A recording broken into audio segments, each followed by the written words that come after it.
Hello friends, I'm Mukesh Goyal. I hope कि आप बहुत अच्छे हैं। और फ्रेंड्स, आज हम एक बहुत ही अहम मुद्दा लेके आए हैं आपके सामने।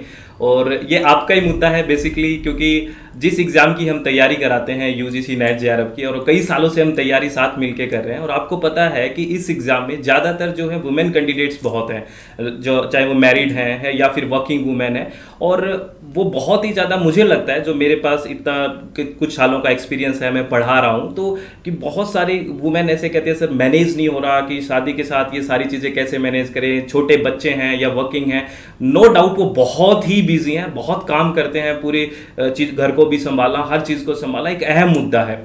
और इस फ्रस्ट्रेशन से बाहर आके कैसे मैनेज वे में तैयारी करें, इस मुद्दे पे आज हम बात करने वाले हैं। और आज हमारे साथ मैम हैं, इनका नाम है डॉक्टर सुमन बहमनी मैम है। और ये पिछले 10 साल से इस सिचुएशन पे, इन चीज़ों पे काम कर रहे हैं। ये साइकोलॉजिस्ट और थेरेपिस्ट हैं। तो इस मुद्दे पे आज इनके से बात करेंगे। एग्जाम का टाइम है और ये कैसे हम चीज़ों को अच्छे से मैनेज्ड वे में करें। तो मैम हमारी कुछ हेल्प करें। Thank you, thanks a lot ma'am कि आप आए। और बड़ा अच्छा लग रहा है कि एक स्पेशलिस्ट इसके बारे में बात करेंगे। ठीक है, तो बहुत बहुत वेलकम मैम। और प्लीज़ इस मुद्दे को आप गहराई से, हमारा जो फ्रस्ट्रेशन हमारे में आ चुका है ना, उसको ख़त्म कर दीजिए। Thank you ma'am. जी, thank you Mukesh sir, thank you so much इस प्लेटफॉर्म को अवेलेबल कराने के लिए।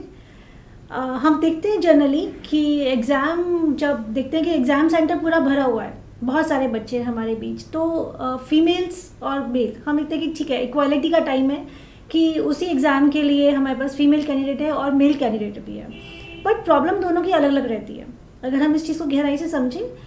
और आपने ये बहुत ही सही मुद्दा उठाया है कि आप कंटेंट के साथ साथ, सिलेबस के साथ साथ भी जब बात करें कि और सराउंडिंग की प्रॉब्लम्स क्या फेस कर रहे हैं, वो होलिस्टिक डेवलपमेंट पे ध्यान दे रहे हैं। बिल्कुल, होलिस्टिक डेवलपमेंट होना चाहिए। ये अच्छा है। और ऐसा नहीं है कि फीमेल्स का ही प्रॉब्लम है, मेल्स को भी इशू आता है। मतलब बॉयज़ को प्रॉब्लम होती है कि अर्निंग है, या फिर स्ट्रेस है कि घर की रिस्पॉन्सिबिलिटीज़ है, या फाइनेंशियल क्राइसिस है, या जॉब जल्दी लेनी है। बट अगर आज हम फीमेल्स की बात करने के लिए यहाँ पे एक साथ समय निकाल के बैठे हैं, तो हम ये बात करेंगे कि फीमेल्स को क्या प्रॉब्लम्स आती हैं। नो डाउट हमेशा से समझ में आया कि फीमेल की जितनी स्ट्रेंथ है, जितनी पावर है, और जितनी शक्ति उसमें, और जितनी समझ उसमें है, उसका अगर सही तरीके से और सही मायनों में अगर यूज़ हो जाए तो कुछ भी मुश्किल नहीं है। ये सृष्टि बनी ही उसी एक पावर के ऊपर है। लेकिन फिर भी जब हम रोल की बात करते हैं, हम देखते हैं कि फ़ीमेल को पढ़ाई अगर वो डिसाइड कर रही है, आज की फ़ीमेल का कलर चेंज हो चुका है। उसको वो सभी फील्ड में अपने आप को रेडी करने के लिए बाहर निकलती है, टेस्ट के लिए तैयारी करती है, जो कि बहुत ज़रूरी एस्पेक्ट हो जाता है। मैरिड वुमेंस का अलग इशू है कि वो अपना घर थोड़ा सा, उनका सिस्टम से बाहर निकल के आते हैं, रहते हैं, या फैमिली के साथ रहते हैं, बच्चों को छोड़ते हैं अलग से कि पेरेंट्स संभालें, और फिर वो तैयारी करती हैं। तो इतना सिंपल नहीं होता, क्योंकि सोसाइटी अभी भी फीमेल को एक स्पेसिफिक कलर में या स्पेसिफिक मोड में या रोल में देखना ही पसंद करती है। वो स्पेस दे रही है हमें, नो डाउट। बट हमें जो हमारे जो जिसके नाम से हम कहें कि एक फीमेल जानी जाती है, जिन पावर, शक्ति या पॉजिटिविटी या एक रोल, तो वो उसका अपना अभी भी उसको रोल पूरा करना पड़ता है। उसके ऊपर बहुत प्रेशर है, सोशल स्टिग्मा कहें, या सोशल इन्फ्लुएंस कहें, या सोशल एक ऑब्लिगेशंस कहें। जब हम देखते हैं कि डिसाइड किया किसी फीमेल, या हमने कॉलेज टाइम में डिसाइड किया कि हमें तैयारी कर रहे हैं, और इस बीच हमारी शादी हो जाती है, तो एक लाइफ चेंजिंग सिनेरियो हो गया। उस बीच में वो लोग भी हैं जो शादी के बाद प्लान करते हैं कि हमें इस टेस्ट के लिए, या इस कॉम्पिटिटिव एग्ज़ाम के लिए, या इस पोस्ट के लिए तैयारी करनी है। वहाँ दोनों केस में उनके पास पहले से बहुत सारे रोल्स हैं, रिस्पॉन्सिबिलिटीज़ हैं, और उसके बाद एक और वो ले लेती है।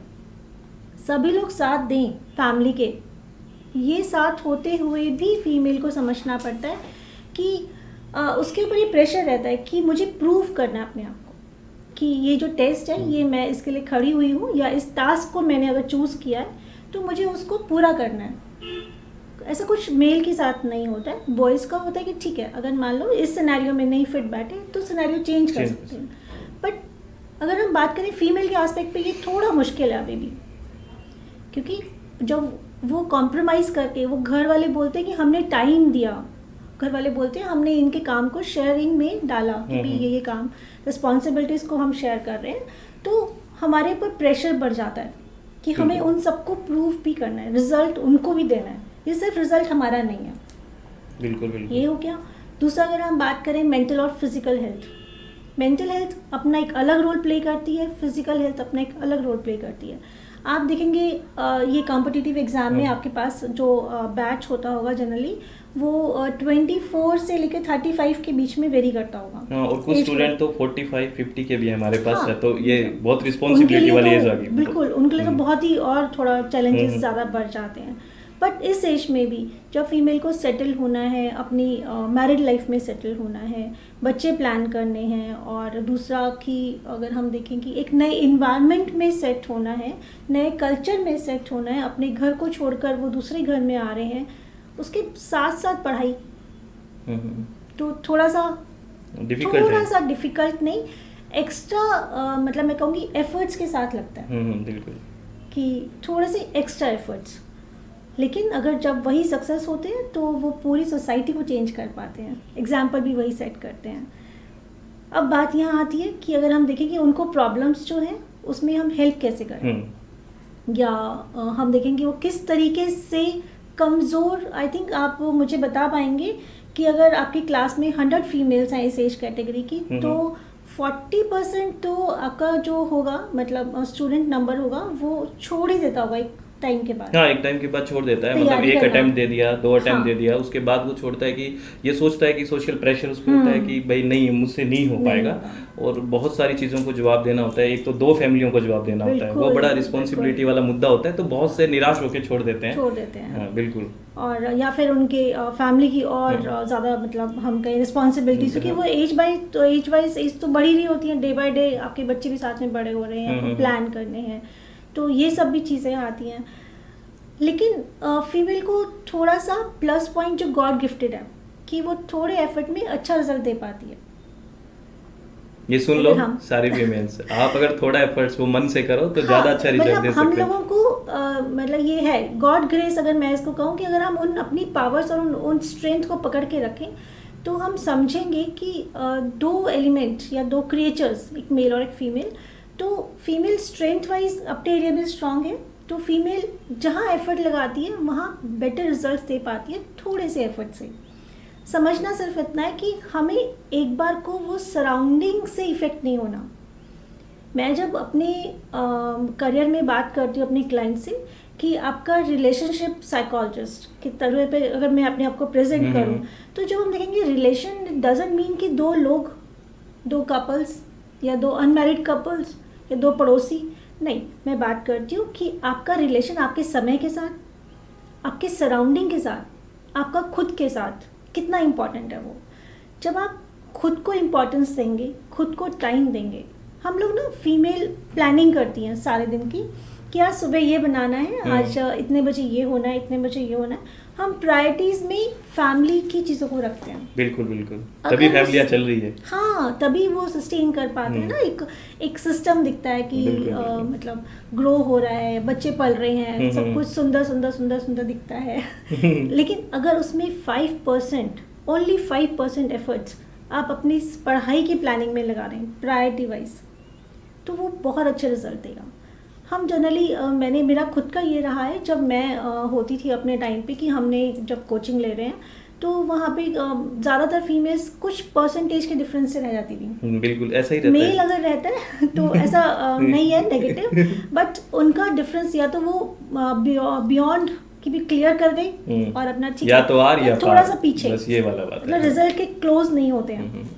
फीमेल्स का नंबर समहाउ क्लोज टू पास होना कि भी इतने % मार्जिन से रह गए, थोड़ा सा मार्जिन से रह गए, और फिर हम हताश इतना हो जाते हैं कि हम सब कुछ ही छूट गया। बिल्कुल बिल्कुल। सेकेंड अटेम्प्ट अगर वो उतने से मार्जिन को कवर करने के एफर्ट्स में लगाए ना, और सराउंडिंग की चीज़ों से इफेक्ट ना हो, देखिए नो डाउट कि रिजल्ट कहता है कि आप फेल हो या पास हो, बट आपकी अंदर आपकी आवाज़ आपको पता होती है कि इतने एफर्ट के बाद इतने से रिजल्ट से मैं रही हूँ।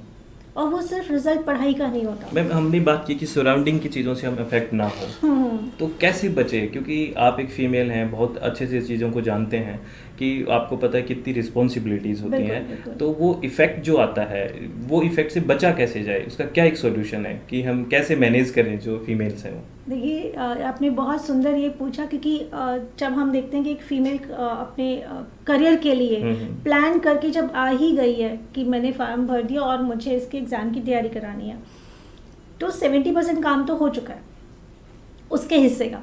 30% जो काम बचा है वो उसको अपने आसपास की चीज़ों को एक्सेप्ट करने का है। हम लोग जनरली कंप्लेन करते हैं कि मेरे को फैमिली ने सपोर्ट नहीं किया, मुझे फाइनेंशियली प्रॉब्लम है या मुझे हेल्थ का इशू है। आप एक्सेप्ट कीजिए, आपका एज अलग ढंग से आपको फिजिकल हेल्थ का प्रॉब्लम देगा।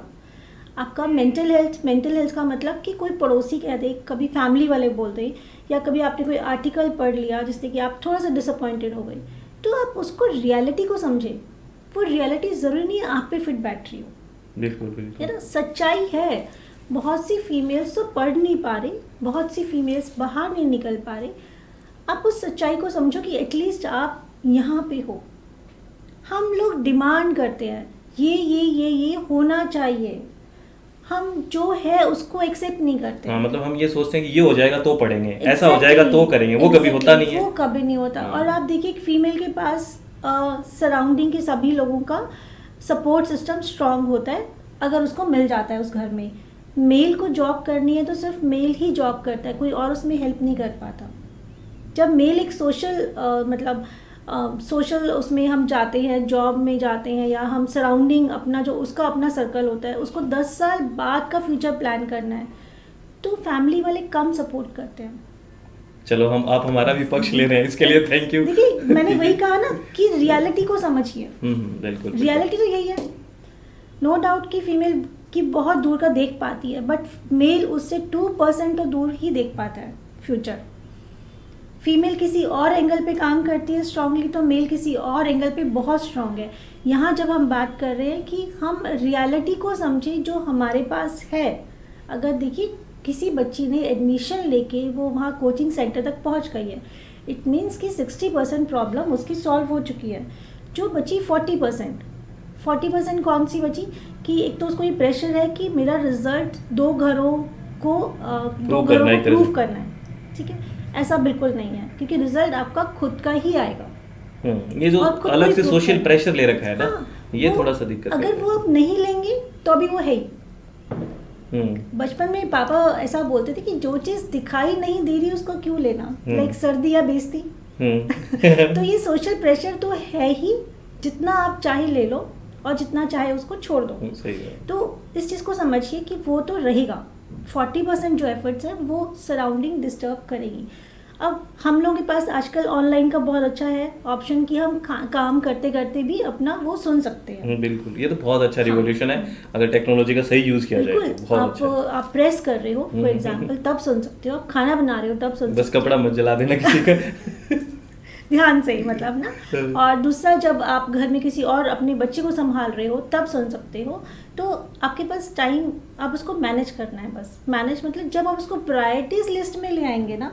मतलब कहने का मतलब मेरे को ये समझ आया मैम आप कि हमें जो हमारा पढ़ाई है ना उसको भी उस लिस्ट में लेके आना है जिसमें और सारी चीजें कर रहे हैं, तो वो भी एक प्रायोरिटी लिस्ट में होना चाहिए। और जो चीज है वो एक्सेप्ट करनी चाहिए, जो है वो एक्सेप्ट करनी पड़ेगी, क्योंकि उसमें चेंजेस आप ला सकते हो सक्सेस होने के बाद आई थिंक। और जब भी अभी सक्सेस हम स्ट्रगलिंग फेज में है तो चेंज नहीं ला सकते, हम एक्सेप्ट कर सकते हैं आई थिंक, है ना। धीरे धीरे उसको हम जब सक्सेस पे आएंगे तो अपने अकॉर्डिंग चीजें ढल जाएगी। और अगर आप वहाँ आप ये देखिए ना, सक्सेस तो एक मतलब एक लड़की कहें, लेडी कहें, वो उस माहौल से उठ के अगर आपकी क्लास में है तो 60% सक्सेसफुल तो वो है।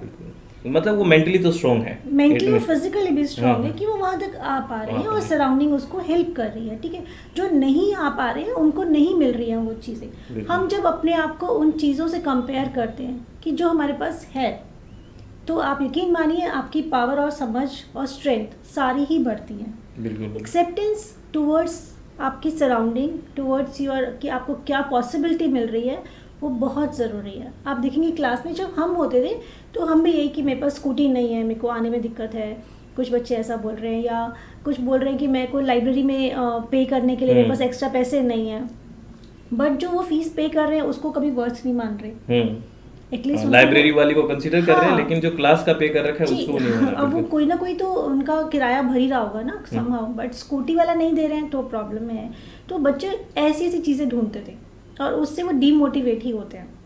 अगर हम बात करें कि सक्सेस मंत्रा क्या फॉर वुमेन्स इस सिनेरियो में, जबकि आप इतने सालों से पढ़ा रहे हैं, आपके पास आपने इतना लंबा एक्सपीरियंस देखा है मेल और फीमेल चाइल्ड का जो आपके पास आ रहा है पढ़ने के लिए, तो क्या हम सिर्फ फीमेल के सक्सेस मंत्रा निकालें या मेल्स के लिए भी? दोनों का हो जाए तो ज़्यादा हाँ। बेहतर है क्योंकि दोनों ही कैंडिडेट है। आज- ये मेल मेरे को गालियां देंगे, कहेंगे भैया हमारे बारे में भी बात कर लो। हाँ, लेकिन जब हम टॉपिक की नज़ाकत को समझते हैं तो फिर थोड़ा सा हमने concentrate women तो पे किया है। ये कहता है कि क्या सक्सेस मंत्रा हम उनको दें जिससे कि वो अपने रिजल्ट को रियलिटी में लाते हुए अपनी लाइफ को ट्रैक कर सकें।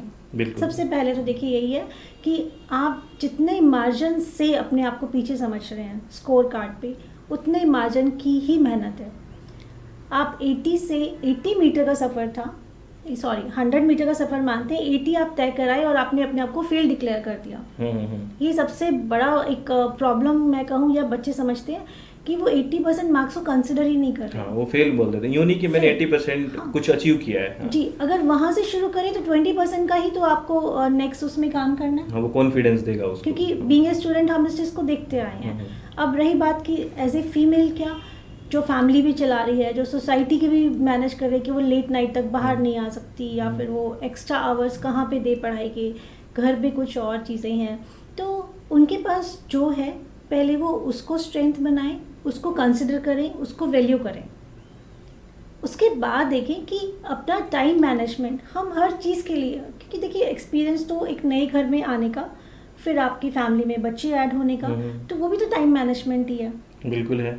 हम लोग कर लेते हैं। हाँ, वो बहुत होता है ना, easily कर मेरे को लेते जो हैं। लग रहा है कि जब सिर पे डंडा आता है ना कि ये करना है तब कर देते हैं, ऐसा हाँ, कुछ है। लेकिन नहीं, अपने बच्चे को लेकर या फैमिली को लेकर हम दिल से पॉजिटिव होते हैं। मतलब और पढ़ाई के लिए वो वाली फीलिंग नहीं वो है। वाली फीलिंग थोड़ी सी मिसिंग है। जिन लोगों की वो फीलिंग पूरी है ना, आप समझिए, आप उनसे पूछेंगे तो रिजल्ट उनके 100+ ही जाता है। वो बिल्कुल। सक्सेस की तरफ अपना डायरेक्शन पकड़े हुए होते हैं। लेकिन ऐसा नहीं कि वो बाकी चीज़ों को छोड़ते हैं। बाकी चीज़ों को समझना है और उनको बस थोड़ा सा अरेंज करना है। मतलब दिल को हर जगह लगाना है, ये नहीं कि सिर्फ एक जगह बच्चों में लगा दिया, हस्बैंड में लगा दिया, फैमिली में, आप पढ़ाई में भी देखिए देखिए। जिंदगी तो एक फ्लावर की तरह है, सारे कलर्स होंगे और सारी वैरायटी होंगी, सारे खुशबू होंगे, तभी बात तभी बनेगी। बात करेंगे। कि वो पूरा एक बंच है फ्लावर्स का, तो इसको बहुत ही अगर थोड़ा मैनेजेबल तरीके से अगर हम बात करें कि मेंटल हेल्थ हमारी बच सकती है जब हम सराउंडिंग को थोड़ा सा कम ऑब्जर्व करेंगे, उस पर कम ध्यान देंगे कि वो वही रहनी है। और आपकी फिजिकल हेल्थ, जो कि आपका एज वाइज प्रॉब्लम आता है या कुछ और चीज़ें हैं, तो वो उनकी रियलिटी को समझिए कि उस पर उस टाइम पे थोड़ा ही काम करना है और वो असर डालती है। उस चीज़ को अपने किसी एक्सपर्ट डॉक्टर से कंसल्ट करें, फैमिली में बड़ों से कंसल्ट करें और उस चीज़ को साइड बाय साइड मैनेज करते जाएं। जैसे ही छोड़ देंगे तो वो बड़ा प्रॉब्लम क्रिएट करती है। फीमेल्स की अपनी अलग टाइप की प्रॉब्लम्स रहती ही हैं, बायोलॉजिकल अलग प्रॉब्लम्स हैं उनको, तो फिर उनको वो साथ में डील करके ही चलना पड़ता है। उस पर भी वो अगर पूरा ध्यान दें तो बहुत अच्छे से वो अपनी उस तैयारी या सक्सेस की तरफ बहुत अच्छे से कदम बढ़ाते हुए पूरा अचीव कर सकते हैं। ये बहुत ज़रूरी है। हम लोग जनरली मिस कर जाते हैं, अवॉइड करते हैं। फीमेल्स को तो होता है जब तक कि सर पे ना पड़े ना, बिल्कुल टांगे दुखना चाहे तब तक वो चलते हैं। लेकिन नहीं, वो आपकी पढ़ाई को इफेक्ट डालता है और जब आप परफॉर्म करने पे आते हैं तब तक थक चुके होते हैं। तो मतलब टाइम मैनेजमेंट बहुत है। और सोशल प्रेशर तो वो 4 लोग जो कुछ कहते हैं या कहेंगे वो आज तक ना किसी को दिखाई दिए हैं और ना ही दिखाई वो देंगे। 4 लोग अपने दिमाग में ही है बस। हाँ, तो पता है नहीं कौन है। फीमेल्स को वो शायद 14 दिखाई देते हैं somehow। तो लेकिन आप समझिए कि ये उतना ही सिंपल है कि जो दिख नहीं रहा उसका कितना प्रेशर लेना है। जब दिख ही नहीं रहा तो प्रेशर भी आप उतना ही हल्का ही लें, है ना? सही बात है। जो चीज़ सामने है ही नहीं उसका क्या प्रेशर लेना। बिल्कुल बिल्कुल। तो अब हम जब बात करते हैं कि जब क्लास में ही बच्चा आ गया, वो सोचता है कि मेरी मेहनत यहाँ से शुरू हुई है, अभी मैं ज़ीरो से शुरू होऊंगा। उसको मानना चाहिए कि एक प्लानिंग के थ्रू वो सब कुछ अरेंज करता हुआ क्लास में पहुँच गया है तो 60% सक्सेस उसका रास्ते पे हो चुका है। मैं फिर से रिपीट करूँगी कि 60% आपका क्लास में होना आपके सक्सेस के टुवर्ड्स आपका काम 60% हो गया, अब सिर्फ 40% बचा है। अब सोच के देखिए कि आपको एग्जाम क्लियर करना है और 60% काम हो गया, हो कितनी चुका अच्छी है। फीलिंग है। 60% तो हो ही चुका है, अगर आप सोच चुके हैं तो सही बात है। और जो हम सोच सकते हैं वो शायद कर भी सकते हैं, हाँ, जो हमारे क्योंकि दिमाग में है वो तो हो ही सकता बिल्कुल, है। क्योंकि देखिए सब कुछ ह्यूमंस ने ही तो बनाया है। सही बात है। आप जो भी बात कर रहे हैं, सोच पा रहे हैं, जितना देख पा रहे हैं, जितना इमेजिन कर पा रहे हैं, सब हम लोगों का बनाया हुआ है, ह्यूमंस का। तो बट यहाँ पे अफर्मेशंस काम करती है, हम खुद के लिए ले क्या रहे हैं। हम जनरली फीमेल्स कई बार होता है बेचारी टाइप ऑफ फीलिंग्स में अपने आप को डाल लेती हैं। मैंने बहुत देखा है ये, शायद कभी किसी स्टेज पे मैंने एक्सपीरियंस भी किया हो खुद को लेकर कि नहीं मुझसे तो नहीं होगा यार, ये मेरे लिए मुश्किल है। क्यों मुश्किल है, किसने कहा आपको ये मुश्किल है? ये समझने की बात है कि कहा किसने आपको कि ये बस वो मुश्किल खुद का है। दिमाग ही बोलता है ना, बस वही वाली बात पर है। एक छोटी सी प्रैक्टिस शुरू करिए, आप लोग भी कर सकते हैं कि विलोम शब्द जब हम लोगों ने बुक में पढ़े थे तो विलोम शब्द आप देखिएगा लाइन के इस तरफ वाले पॉजिटिव होते हैं, अच्छा, बड़ा, सुंदर, और जो लाइन के इस तरफ वाले होते हैं वो नेगेटिव वाले होते हैं। आपको किसी ने पढ़ाया था, विलोम शब्द हैं, रटवाए गए, एग्जाम लिया गया, अगर आप उस पेज को आधा करके फाड़ के फेंक दें तो आपकी लाइफ में क्या चेंज आएगा? आपको पता ही नहीं चलेगा कि मैं स्ट्रांग हूँ तो कमज़ोर हो सकता हूँ कभी। सही बोला। रिजल्ट अच्छा है, माहौल अच्छा है तो कोई बुरा एग्जिस्ट ही नहीं कर रहा। सही बात। लर्न को अनलर्न भी तो कर सकते हैं ना। आप सिखाते होंगे क्लास में कि चीज़ें लर्न की जाए। बिल्कुल। हम एज ए साइकोलॉजिस्ट इस चीज़ की प्रैक्टिस करते हैं कि एटलीस्ट जो आपको पेन कर रहा है और आपने सीख लिया उसको अनलर्न कीजिए। हाँ, उसको भूलने की कोशिश करो, उसको भूलने की कोशिश भूल जाओ। कीजिए। तो बहुत सारी चीज़ें, जब आप नया कुछ सीखने के लिए आए हैं क्लास में, तो जो पुराना है, जो पेन कर रहा है, जो आपको स्ट्रेंथ को कमज़ोर कर रहा है, जो आपको आगे बढ़ने में रुकावट दे रहा है, उसको अनलर्न कीजिए। ये बहुत सुंदर प्रोसेस है, क्योंकि जो चुभ रहा है वो आपका नहीं है। आपकी अपनी चीज़ कभी आपको नहीं चुभेगी। तो जो चुभ रहा है वो सोसाइटी ने दिया है, या कोई बैड एक्सपीरियंस ने दिया है, या समाव कहीं से आपके ऊपर आके चिपक गया, तो उसको हटा के अनलर्न कीजिए। ये आपको न्यू चीज़ें लर्न करने में बहुत हेल्प करेगा। नई चीजें सीखने के लिए पुरानी कुछ भूलनी पड़ेगी। जो पेन कर रही है, जो पेन कर रही है, वो नहीं कि पढ़ाया वो भूल जाओ पुराना, मतलब जो पेन कर रहा है, जो पेन, तो ये पेन किलर की तरह काम करेगा आपका, है ना। तो आपकी क्लास में क्योंकि अगर मैं आपसे जानना चाहूँ कि आपके आज तक के एक्सपीरियंस में कैसा रहा, फीमेल और मेल के स्कोर की बात करें या एक क्लास के माहौल की बात करें कि मतलब प्रॉब्लम्स मेजरली क्या आती हैं? प्रॉब्लम्स अगर मेजरली बात करें मैम, ऐसा नहीं है कि जैसे हम बात करें कि सिर्फ फीमेल्स को आती है, मेल्स को भी बहुत प्रॉब्लम्स आती है बेसिकली, कि जॉब भी करना है और उन पे भी अलग लेवल का एक सोशल प्रेशर होता है, क्योंकि एक उम्र के बाद शादी उनको करनी है, उनको शादी भी नहीं हो पाएगी अगर कुछ जॉब वॉब नहीं है तो वो बड़ी इश्यूज हैं। लेकिन फीमेल जो एक्चुअली में क्या है, ये अगर नेट जेआरएफ की हम बात करते हैं स्पेशली इस कम्पिटिटिव एग्जाम की ना, तो यहाँ पे कोई अपर एज लिमिट तो है नहीं। और ज़्यादातर इसमें मैंने जो ऑब्जर्वेशन मेरी काम कर रही है, मैंने ऑब्जर्व किया है, तो फीमेल कैंडिडेट ज़्यादा है इसमें। और उनको जो एक ही चीज़ का रहता है ना कि टाइम मैनेजमेंट का बहुत बड़ा इशू है। और कई बार क्या है मैम, एक रिलेशन जो आपस में रहता है, चाहे सास बहू का हो, हस्बैंड वाइफ का हो, या फिर किसी के साथ जो रिलेशन जो वो है ना, वो बहुत ही प्रभावित हो रहे हैं आजकल, बहुत इफेक्ट हो रहे हैं, और वो सही मैनेज नहीं है। और जब वो चीज़ें मैनेज वे में नहीं चलेगी तो आपको पता है हर चीज़ इफेक्ट होगी उससे।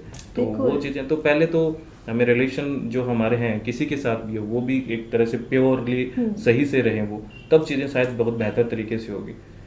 इसमें देखिए, हम ये सोचते हैं कि फैमिली में डिसीजन एक ने लिया है, दूसरा सपोर्ट कर रहा है ना। जनरली यही रहता है कि आप देखेंगे कि डिसीजन मतलब वाइफ ने डिसीजन लिया है कि उसको आगे पढ़ाई करनी है, और क्योंकि आप बात कर रहे हैं नेट जेआरएफ की, तो इसके बाद हम टीचिंग प्रोफेशन में जाते हैं, थोड़ा सेफ साइड भी रहता है वो, इसलिए फीमेल्स का थोड़ा टीचिंग की तरफ, वो एक अच्छी टीचर भी रहती हैं जब पढ़ाने के उसमें सिनेरियो में बात करें। तो फिर हम देखते हैं कि अगर हम ये देखें कि हम सिर्फ ये ले रहे हैं कि ये मेरी प्रोग्रेस के लिए, कि मेरी पर्सनल ग्रोथ है या मेरा ड्रीम है या मुझे अचीव करना है, तो मुश्किल आती है। क्योंकि जब एक मेल कमा के ला रहा है तो सैलरी कहें या उसकी समझ कहें तो वो पूरी फैमिली को बनाती है ना। तो फीमेल का भी तो ग्रोथ पूरी फैमिली के लिए है, उसको हम एक इंडिविजुअल क्यों मानते हैं? बिल्कुल।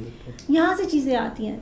ऐसा लगता है कि मेल को लगता है कि मैं फीमेल को स्पेस दे रहा हूँ, मैं उसको अलाउ कर रहा हूँ पढ़ने देना। ऐसा है नहीं। उनके पास वर्ड्स कहाँ से आए हैं? उनको पुराने ट्रेंड आप उठा के देखिए, जब हम गुफाओं में रहते थे तब ऐसा होता था कि मेल शिकार पे जा रहा है, दरवाजे की मतलब जो गुफा का जो है उसे पत्थर लगा दिया, फीमेल घर संभाल रही है, जो वो रिसोर्सेज लेकर आ रहा है कुछ भी अपना शिकार करके या कुछ भी अनाज जहाँ से भी जो चीज़ें हम कहें फल वगैरह, और वो बच्चों को संभाल रही है। क्योंकि ऐसा नहीं है कि उसको क्यों दिया गया है काम, ये सोचने की बात है ना। उस मेल की स्ट्रेंथ के हिसाब से उसने काम किया, और फीमेल की जो उसकी पावर है, जो खूबसूरती है, जो उसकी हम कहेंगे स्ट्रेंथ है, या जो उसका मैकेनिज्म जो काम करता है, मेंटली कहें या फिजिकली कहें, वो उसके लिए परफेक्ट है ना। तब तो हमें नेट जेरफ नहीं करना था अगर हम समझे तो। वहाँ से ये चीज़ें इस ढंग से डिफाइन हुई है। आप उस काम को सुंदर तरीके से कर सकते हो, मेल उस काम को सुंदर तरीके से कर सकता है और अच्छे रिजल्ट्स के साथ कर सकता है। तो यही समझना है कि फिर वो देखता है आज की सोसाइटी में कि ठीक है मैंने स्पेस दिया है, और फीमेल को ये फीलिंग आती है कि मुझे कुछ प्रूव करना है क्योंकि ये लोग मुझे अलाउ कर रहे हैं। ये फीलिंग ही गलत है। अगर आप इसको समझेंगे कि सभी का अपना अपना ग्रोथ पूरी फैमिली पे कलेक्टिव इफेक्ट डालता है, खुद पे तो डालता ही डालता है, कलेक्टिव डालता है। लेकिन हम ये सोच लेते हैं, हमारा सोचने का तरीका ऐसा समहाउ बन गया है या हमें गिफ्ट में मिला है कि मैं इसको समय दे रहा हूँ, ये अपना समय निकाल के घर से लेकर फैमिली के लिए कुछ कर रही है। वहाँ से ये सोच खराब हो जाती है। बिल्कुल। अगर मेल सोचे कि इसकी ग्रोथ से पूरी फैमिली की ग्रोथ है, सोसाइटी की ग्रोथ है, उतनी ही जितनी की मेल की ग्रोथ से है, तो आप खुद से ना समझेंगे कि एक दूसरे को स्पेस देना या एक दूसरे को हक से ये कहना कि मैंने तुम्हारे लिए ये छोड़ा या तुम्हें अलाउ किया, ये वर्ड्स ही थोड़े से नेगेटिव है, नेगेटिव है कहीं नहीं। ये कहीं ना कहीं ये कहता है कि मैं पावरफुल हूँ, ऐसा बोलता है। बिल्कुल। और अब देखिए एग्ज़ाम तो जो एग्ज़ाम कोचिंग सेंटर में आ गया पढ़ने के लिए, और जो एग्ज़ाम सेंटर में एग्ज़ाम दे रहा है, मेहनत तो उसकी ही है ना। बिल्कुल उसी है। उसको तो आप रिप्लेस नहीं कर सकते। वहाँ उसको अपनी सारी समझ, जितना भी अगर हम बात करें, वो सब लगा के वो 3 घंटे पेपर करना पड़ता है। बिल्कुल। और उसके बाद फिर जिस जॉब के लिए तैयारी कर रहे हैं, उस जॉब को पाने के बाद भी उतना ही काम है। बिल्कुल। लेकिन रिजल्ट सबको मिलता है, सोसाइटी तक को मिलता है। सिर्फ करना क्या है, आप समझिए रियलिटी को कि क्या आपके पास है, क्या आपको चाहिए, या क्या कंप्लेंट्स आप कर रहे हैं। जब कंप्लेंट्स आप देखेंगे ना, वो बिना सर पैर की होती हैं। क्योंकि जब मैंने कहा कि 60% काम तो क्लासरूम में पहुंचते ही हो गया, तो बाकी आप जो कंप्लेंट्स हम फील कर रहे हैं, हम किसी को कह नहीं पा रहे हैं अगर मान लो, बट जो आप फील कर रहे हो कि मेरा रिजल्ट इस वजह से डिस्टर्ब हो रहा है, वो एग्जिस्ट कर नहीं रही हैं। अगर कर रही है तो उनका सोल्यूशन आपको साथ में मिलेगा, क्योंकि हर फैमिली का सेटअप अलग है, हर फीमेल का सिनेरियो अलग है, सराउंडिंग का, उसका सोचने समझने का। हो सकता है कि मैं किसी नॉर्मल एक उससे बात करूं, मेरी मेड से बात करूं, तो वो अपना घर अच्छा उससे चला रही हो मेरे कंपैरेटिव। ऐसा हो सकता है, क्योंकि सबका अपना अपना समझ है ना। तो हमें अपना समझ ही लगाना पड़ेगा जो आपकी फैमिली के सिनेरियो में फिट बैठता है, जो आपके सिचुएशन पे फिट बैठता है। सिर्फ अपने आप को पॉजिटिव रखना है कि आप बहुत सही डायरेक्शन में काम कर रहे हैं। अगर हम उन्हीं लोगों की बात कर रहे हैं जो तैयारी के लिए कोचिंग सेंटर आ रहे हैं और फिर प्रॉब्लम फेस कर रहे हैं, तो मान के चलिए कि उन्होंने कितना अच्छा डिसीजन अपनी लाइफ के लिए सोच रखा है ना। जो हम क्योंकि टारगेट ऑडियंस की ही बात कर रहे हैं, तो जब वो इतना अच्छा डिसीजन एक लेके प्लान कर रहे हैं, तो पॉजिटिव माइंडसेट में सिर्फ इतना करना है कि आपके पास जो है उसको आप वर्थ और कंसिडर कीजिए कि वो कितना वैल्यूएबल है, और जो जिसकी आप कंप्लेन कर रहे हैं कि इस वजह से ये चीज़ें नहीं हो पा रही है, क्या वो कितनी एग्जिस्ट कर रही हैं। अगर एग्जिस्ट कर रही है तो उसको रियलिटी को समझिए, एक्सेप्ट कीजिए, वहाँ से चीज़ें इम्प्रूव होंगी। तो अगर हम बात करें तो ये बहुत ही अच्छा इनिशिएटिव है आपका, क्योंकि आप बहुत सालों से इस फील्ड में काम कर रहे हैं, और इतना मैन्युअली, क्योंकि क्लास में लेक्चर लेके चले जाना एक टीचर का रोल नहीं होता है। होलिस्टिक डेवलपमेंट वाली बात होती है। बिल्कुल। आप जब ओवरऑल बात करते हैं तो उनकी हर छोटी सी छोटी फीलिंग, आज मूड है या नहीं है, या आज क्या बच्चा किस वजह से परेशान है, इस पे बात करना बहुत ज़रूरी है। और हम तो घर पे लड़के हैं ना, तो भी मुस्कुरा के पढ़ाना पड़ता है ये भी होता है। तो थैंक यू मैम, आपने इतना अच्छा टाइम दिया और अगर हम आज के पूरे ओवरव्यू को अगर थोड़ा सा बताएं ब्रीफ में, हम ये कह सकते हैं कि मेरे हिसाब से जो मैम ने कहने की कोशिश की है और आप लोगों ने शायद ये समझा हो, मैंने ये समझा है कि मैम हम पढ़ाई को भी प्रायोरिटी में रखें सिर्फ और चीज़ों के साथ साथ। दूसरा है कि हम जो चीज़ें हम कर रहे हैं, जो हमारी सराउंडिंग हमारे आसपास है, उसको हम एक्सेप्ट करना सीखें और कोशिश करें कि शिकायतें कम से कम हों, और जो शिकायतें हमारी हैं वो किस लेवल की है खुद से देखें और उस चीज़ को ज़्यादा क्रिएट ना करें जो चीज़ है ही नहीं उस, और ज़्यादा चीज़ अनलर्न यानी कि ज़्यादातर भूलने की कोशिश जो पेन कर करें। हाँ, जो पेन कर रहे हैं उसको भूलने की कोशिश करें, तो जो बहुत बेहतर होगा और थोड़ा रिलैक्स भी फील होगा। शायद मैम की बातों को सुन जी, के बड़ा बिल्कुल। शांति से सारी चीज़ों को बताया है मैम ने, और मैम ने हमें टाइम दिया। और आपका कोई भी क्वेश्चन है, किसी तरह की प्रॉब्लम है, कुछ भी ऐसा हो क्वेश्चन जो एथिकल वैल्यूज़ के साथ हो, ऐसे नहीं कि कुछ ऐसा कमेंट मारोगे खाली बैठे ये प्रॉब्लम, भाई जो जेन्युइन प्रॉब्लम है, जो एथिकल वैल्यूज़ के साथ है, जो आपको रिप्रेजेंट करेगा कि आप कैसे व्यक्तित्व हैं, क्या आपकी पर्सनैलिटी है, तो हम मैम को से फिर बात करेंगे कि इस तरह के कुछ इश्यूज़ हैं, क्या हम इस पर फिर बात कर सकते हैं। क्योंकि मैम का काफ़ी सालों का एक्सपीरियंस है, ये तो बिना क्वेश्चनिंग के जो मेरे माइंड में आया वो क्वेश्चनिंग के आधार पे हो रहा है। हो सकता है आपका क्वेश्चन कुछ और हो स्टूडेंट्स का, तो वो बिल्कुल, उस पर भी हम फर्दर डिस्कस करेंगे। मैम से फिर एक बार रिक्वेस्ट करेंगे कि मैम आप हमें टाइम दें और एक बार फिर प्रॉब्लम को समझें। तो आप लोगों का बहुत बहुत थैंक यू, इतने पेशेंस के साथ सुना, और मैम बहुत बहुत थैंक यू Thank कि you so आपने much, इतने sir. अच्छे से Thank टाइम you, दिया। sir. Thank you, thanks a lot, बहुत बहुत धन्यवाद। जी, Thank you. Thank you Thank you. So much.